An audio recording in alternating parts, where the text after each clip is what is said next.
ভারতের কূটনীতির সামনে না আমেরিকার রাজনীতি কাজ করেছে, না ইউরোপীয় দেশগুলোর চাতুর্য। বরং এবার ভারত ইউরোপীয় দেশগুলোর ছলনা আর দ্বিচারিতার এমন আয়না দেখিয়েছে যে আজ ইউরোপ ভারতের পায়ে লুটিয়ে পড়েছে। হ্যাঁ বন্ধুরা, মাত্র 12 ঘন্টার মধ্যে ভারত এমন জবাব দিয়েছে তাদের দ্বিচারিতার বিরুদ্ধে, যেখানে তারা ভারতের রিফাইনারির ওপর নিষেধাজ্ঞা জারি করেছিল। আর তারপর খেলা এমন ঘুরে যায় যে রিপোর্ট অনুযায়ী জানা যাচ্ছে ইউরোপীয় ইউনিয়নের যে মুখপাত্র রয়েছেন তিনি সরাসরি বলে দিয়েছেন যে আমরা ভারতের ইম্পোর্ট এবং ভারতের মাধ্যমে বিশ্বজুড়ে চলা সাপ্লাই চেইনকে বিঘ্নিত করার জন্য এই সিদ্ধান্ত নেইনি। হ্যাঁ বন্ধুরা, আজ গোটা বিশ্ব ভারতের শক্তি দেখছে, যেখানে ইউরোপীয় ইউনিয়ন, যারা নিজেদের 27টি দেশের নেতা মনে করে, তাদেরও ভারতকে অনুরোধ করতে হচ্ছে। কিন্তু প্রশ্ন হলো, ঠিক এমন কি করল ভারত, যার পরে ইউরোপীয় ইউনিয়ন ভারতের সামনে ক্ষমা চাইতে বাধ্য হল? এই সমস্ত তথ্য আমরা এই ভিডিওতে বিশদে ব্যাখ্যা করব। তবে তার আগে ভিডিওটি লাইক করে এবং চ্যানেলটি সাবস্ক্রাইব করে দিন, কারণ আপনার 1 সেকেন্ডের এই কাজ আমাদের জন্য বিশাল সহায়ক হবে।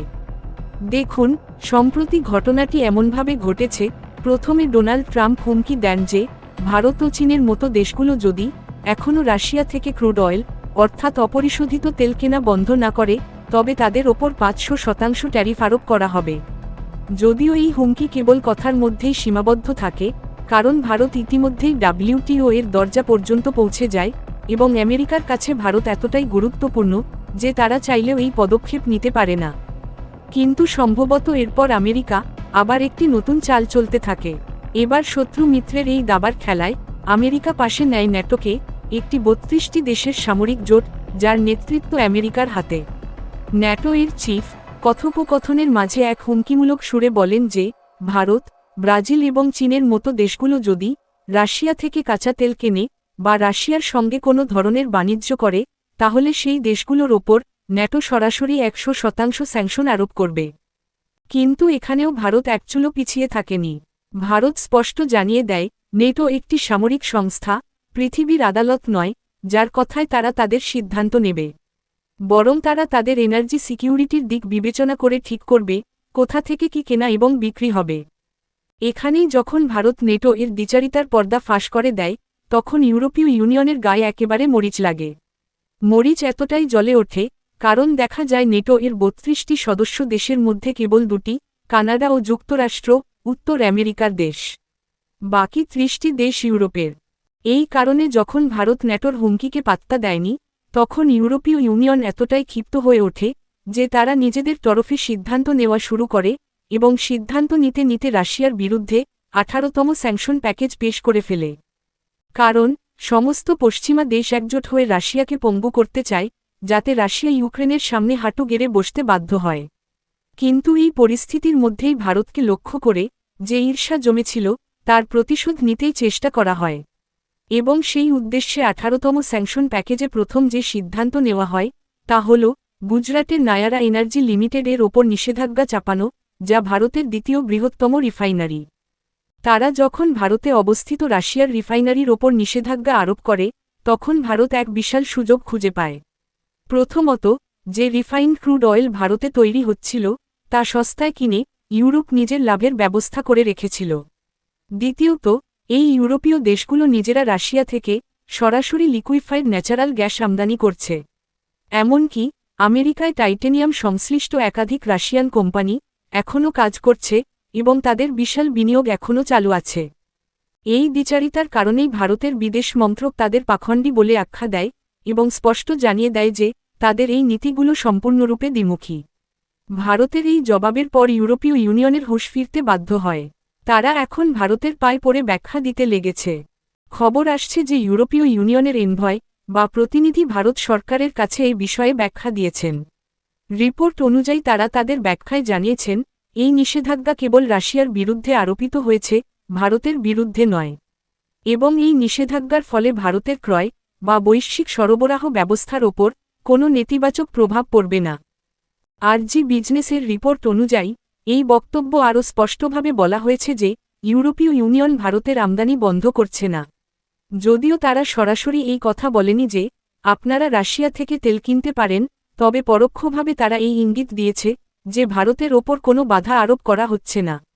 অর্থাৎ পেছনে থেকে ইউরোপীয় ইউনিয়ন ভবিষ্যতে আবার ভারতের পিঠে ছুরি মারতে পারে, কিন্তু ভারত যেভাবে তাদের দ্বিচারিতা বিশ্বদরবারে তুলে ধরেছে, তাতে তারা আর সরাসরি ভারতের বিরুদ্ধে কিছু করার সাহস পাচ্ছে না। কিন্তু এখন সবচেয়ে বড় প্রশ্ন, এই যে ইউরোপীয় ইউনিয়ন তাদের অবস্থান থেকে পিছিয়ে যাচ্ছে, এর পেছনে কি শুধুই ভারতের শক্ত ভাষা ও হুমকি কাজ করেছে, নাকি এর পেছনে আরও কোনো গভীর কূটনৈতিক চাল রচিত হয়েছে? তাহলে জেনে রাখুন, এর পেছনে এমন এক শত্রু মিত্রের কূটনৈতিক দাবা খেলা চলছে, যার চালক অন্য কেউ নয়, স্বয়ং ভারত। হ্যাঁ বন্ধুরা, আজ ইউরোপীয় ইউনিয়নকেই ভারতের প্রয়োজন। তাই যদি ভারত তাদের হুমকিতে ভয় গুটিয়ে যেত, তবে সেটা ভিন্ন ব্যাপার হতো।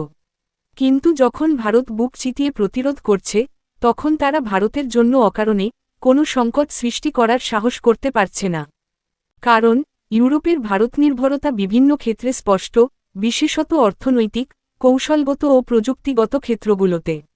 ইউরোপীয় কোম্পানিগুলি ভারতের আইটি সংস্থা, যেমন টিসিএস, ইনফোসিস এবং উইপ্রো এর উপর তাদের প্রযুক্তিগত কাজের জন্য নির্ভরশীল। আর সবচেয়ে গুরুত্বপূর্ণ বিষয় হল, ভারতকে বিশ্বের ফার্মেসি বলা হয়, এবং ইউরোপের জন্য ভারতই সাশ্রয়ী ও উচ্চমানের ওষুধের প্রধান রপ্তানিকারক। আর যদি ভারত কিছুটা হলেও তার ওষুধ রপ্তানি ইউরোপ থেকে অন্য কোনো দিকে ডাইভার্ট করে দেয়, তাহলে ইউরোপীয় দেশগুলোর হুঁশ ফিরতে দেরি হবে না। কারণ শুধু ফার্মাসিউটিক্যাল ওষুধই নয়, ভারত ইউরোপকে মেডিকেল ডিভাইসও সরবরাহ করে, যার ব্যবহার সেখানকার সেনাবাহিনীর মধ্যেও হয়। এই ছাড়াও ভারত ইউরোপকে বিপুল পরিমাণে কাপড় এবং রেডিমেড গার্মেন্টস রপ্তানি করে। এতে একদিকে ভারতের অনেক বৈদেশিক মুদ্রা অর্জন হয় ঠিকই, কিন্তু ইউরোপের পক্ষেও এটা এখন সবচেয়ে গুরুত্বপূর্ণ বিষয় হয়ে দাঁড়িয়েছে। কারণ বর্তমানে বাংলাদেশে গার্মেন্টস শিল্প এক প্রকার ধ্বংসের মুখে, এবং এই পরিস্থিতিতে ইউরোপ চীন থেকে টেক্সটাইল আমদানির ওপর ভরসা করতে পারছে না। ফলে এই পরিস্থিতিতে তাদের সবচেয়ে বড় ভরসা হয়ে উঠেছে ভারত।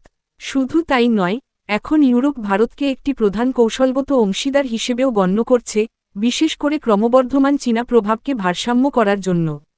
আর যদি ভারত ইউরোপের বাজার থেকে মাত্র এক কদম পিছিয়ে আসে, তাহলে চীন তার নিম্নমানের পণ্যের এমনভাবে ডাম্পিং শুরু করবে যে শেষমেশ ইউরোপকে ভারতের সামনেই মাথা নত করতে হতে পারে। এই কারণেই ইউরোপ এখন ভারতকে সঙ্গে নিয়ে একটি ফ্রি ট্রেড এগ্রিমেন্ট করতে চায়, যাতে ভারতের পণ্য ইউরোপীয় বাজারে শুল্কমুক্ত রপ্তানি করা যায় এবং চীনের নিম্নমানের পণ্যের ডাম্পিং থেকে মুক্তি পাওয়া যায়। এর পাশাপাশি ইউরোপীয় দেশগুলোর সঙ্গে ভারতের প্রতিরক্ষা চুক্তিও গুরুত্বপূর্ণ, যেমন ফ্রান্সের সঙ্গে ভারতের রাফাল যুদ্ধবিমান চুক্তি। এই ধরনের প্রতিরক্ষা চুক্তির কারণে ইউরোপীয় প্রতিরক্ষা সংস্থাগুলি ভারতের উপর আর্থিকভাবে নির্ভরশীল হয়ে পড়ে। আর এই সব মিলিয়ে যদি মোটামুটি হিসাব করা হয়, তাহলে শুধুমাত্র আমদানি রপ্তানির পরিসংখ্যানই $124 বিলিয়ন অতিক্রম করে যায়। অর্থাৎ ইউরোপ নিজেই ভারতের উপর নির্ভরশীল। এই কারণেই তারা ভারতের সঙ্গে দূরত্ব তৈরি করতে চায় না। বাকিটা আন্তর্জাতিক মঞ্চে ভারতের যে সম্মান এবং গ্রহণযোগ্যতা বাড়ছে, তা নিয়ে আপনি কি বলবেন? আপনার মতামত কমেন্টে অবশ্যই জানাবেন। আর যদি ভিডিওটি পছন্দ হয়ে থাকে, তাহলে একটি লাইক দিয়ে আপনার বন্ধুদের সঙ্গে শেয়ার করুন, যাতে তারাও এই তথ্য জানতে পারে। এই রকম আরও জ্ঞানবর্ধক ভিডিও দেখতে চাইলে চ্যানেলটি সাবস্ক্রাইব করুন এবং বেল আইকনে ক্লিক করে অল অপশনটি সিলেক্ট করে রাখুন। জয় হিন্দ।